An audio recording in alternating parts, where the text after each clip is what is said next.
Very good morning, friends. Today in this video, we shall be discussing about fungal diseases and various symptoms associated with it. This is your unit first of paper first.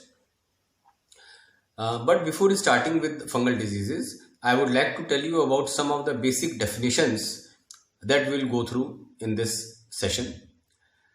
First of all, as I told you, fungal diseases. Fungal means study of fungus. The study is known as mycology, and scientists studying it are known as mycologists. Now, disease includes all those types of harmful physiological changes that takes place in a plant. Just like diseases, there is another term that is disorder. Disorder are due to non-infectious things that causes plant diseases, and the main cause of these are abiotic factors like pH, temperature, moisture, etc. Now coming to next important term, that is pathogen or incident. Now these are the agents that causes pathos. Pathos means ailment or illness, and they result into plant damage. Parasites, those which derive their nutrition from the living material. The living material is called as host or suspect. Biotrophs or obligate parasites are those which specifically derive their nutrition from the living organisms. Saprophytes, which derive their nutrition from the dead. Hemibiotrophs or facultative saprophytes are those which attack the living but continue to withdraw nutrition even after death of the organism. Necrotrophs are those pathogens which kill their host before penetration.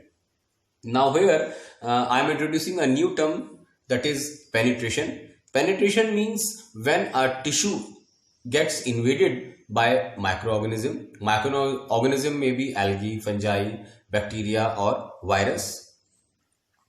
Coming to next term, that is pathogenicity.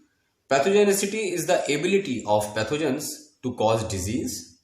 Pathogenesis, it involves chain of events that lead to disease development.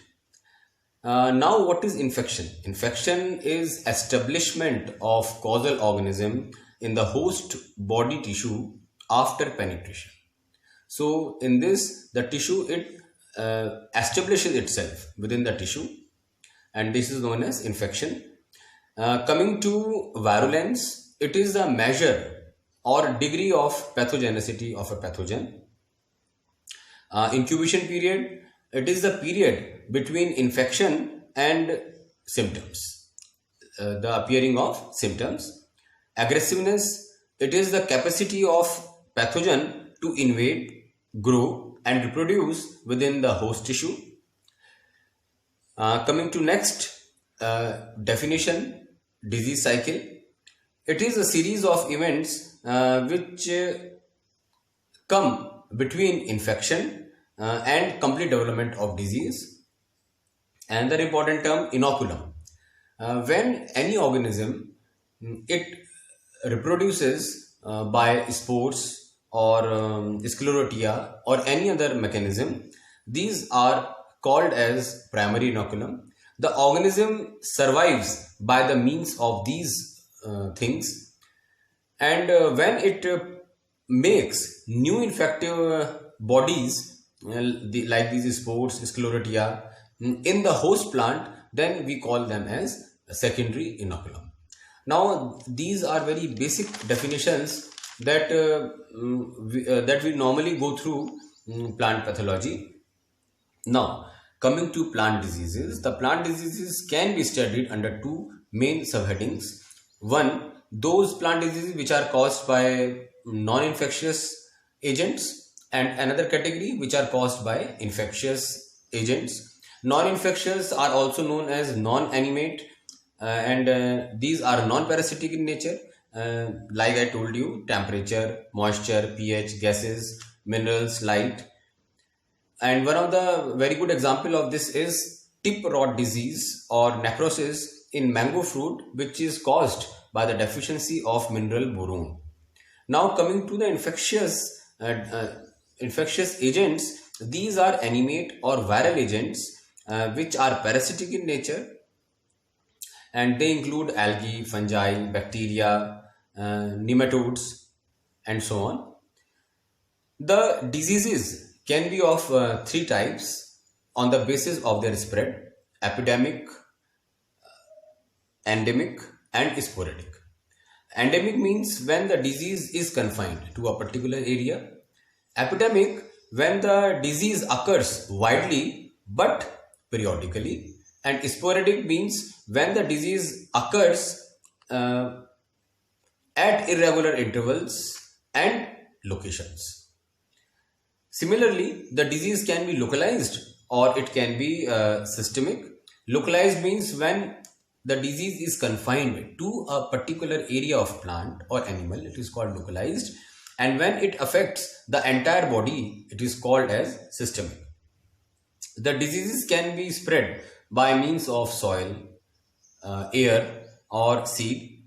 The best example in fungi amongst soil-borne infections is Phytophthora, Fusarium, Pythium, seed-borne Astilago, and in airborne diseases we can see Puccinia, Astilago, Rhizopus, Colotrichum, and so many examples are there.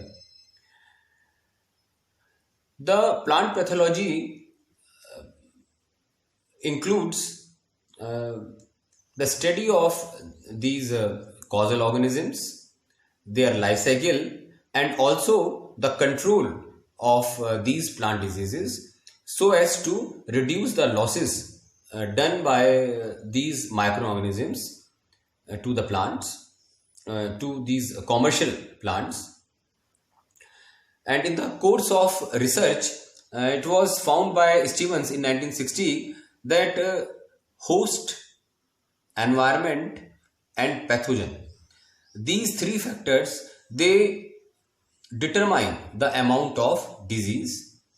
And Agarios in 2006 gave two more factors which determines the amount of disease, and these two factors were humans and time period.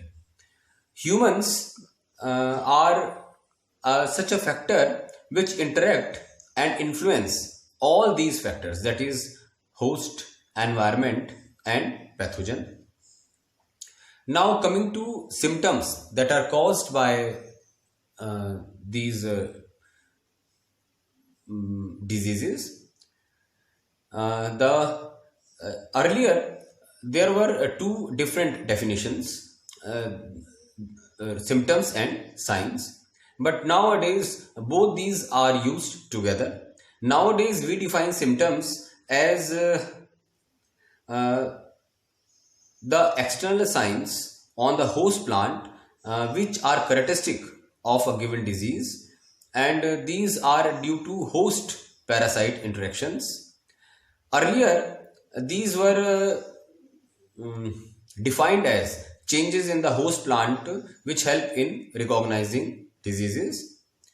These are the visible effects which parasite induces on the host plants, and it is also said that these are any visible deviations, but these are the danger signals of a disease. Symptoms can be categorized into two major types. First, symptoms caused due to external appearance of the pathogen or some portion of the pathogen on the host. And second category is the symptoms caused by the visible effects induced by the parasite on the host.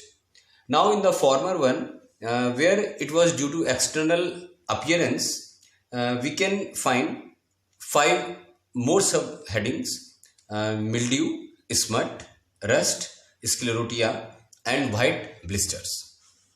Whereas the visible effects include necrosis, hypoplasia, hypertrophy, wilts, and damping off. Now we shall be discussing these symptoms in very brief. For example, mildews, these are superficial growth on the host surface, like on leaves, on stems, on fruits. These are in form of patches. The size and color of the patches may differ.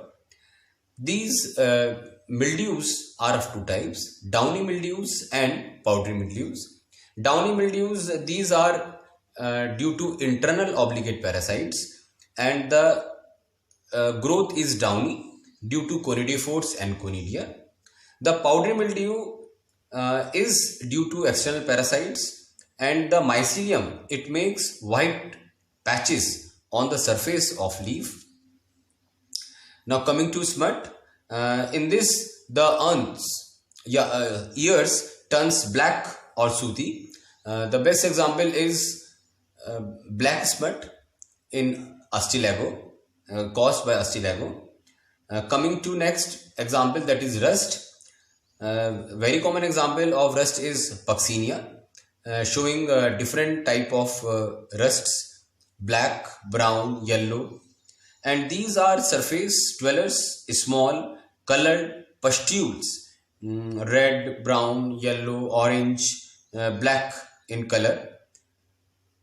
Common example is grasses. Coming to Sclerotia, these are compact, hard mass of mycelium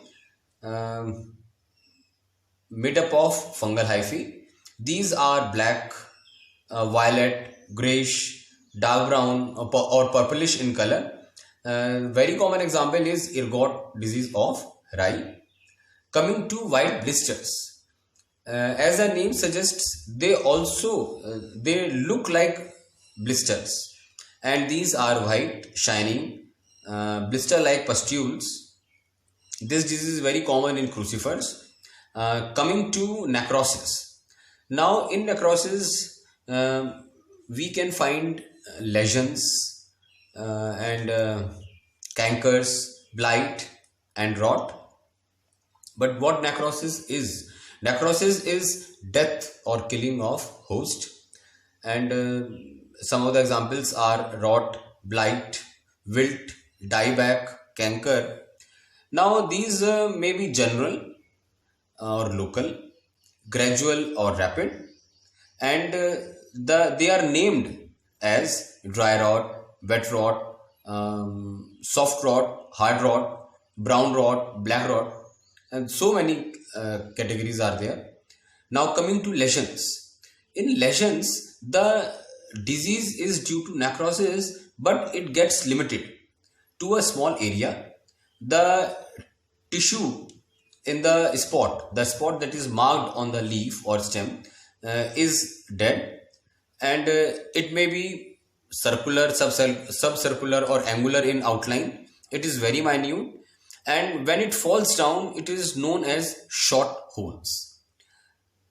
Defoliation may take place, reduction in the leaf surface take place, and these may be brown, dark orange, red or white in color. Now coming to cankers, these are again caused by local lesions, and these are open wounds. They are sunken in stem and surrounded by living tissue. They are limited in size due to the development of cork-like tissue around it. Now talking about blight, they are formed due to rapid decoloration of leaves, stems, twigs, and finally death take place. The dead part becomes dark or brown in color. Now coming to rot. In this, affected part dies and decays, and again the disease is classified according to the name of the organ on which it attacks. Now again is hypo and hyperplasia. Hypoplasia means less number of cells. Hyper means more number of cells. Hypertrophy and hypertrophy. Hypertrophy means increase in the size of the cells. Hypertrophy means decrease in size of the cells. Now these causes distortions, swellings, leaf curls, galls, tumor formations, crown galls. Very common example is witch's broom.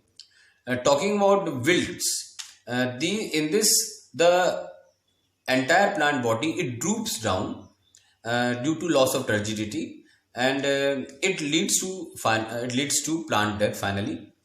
And the next is damping off. Damping off may take place in seedling as well as in the stems, and in stem specifically at that point where stem meets soil, the at that point the stem it cannot support the whole plant, and whole plant it falls down. The seedlings are spoiled within the soil, so no further germination take place, and very common examples of them are pythium and rhizoctonia. Thank you.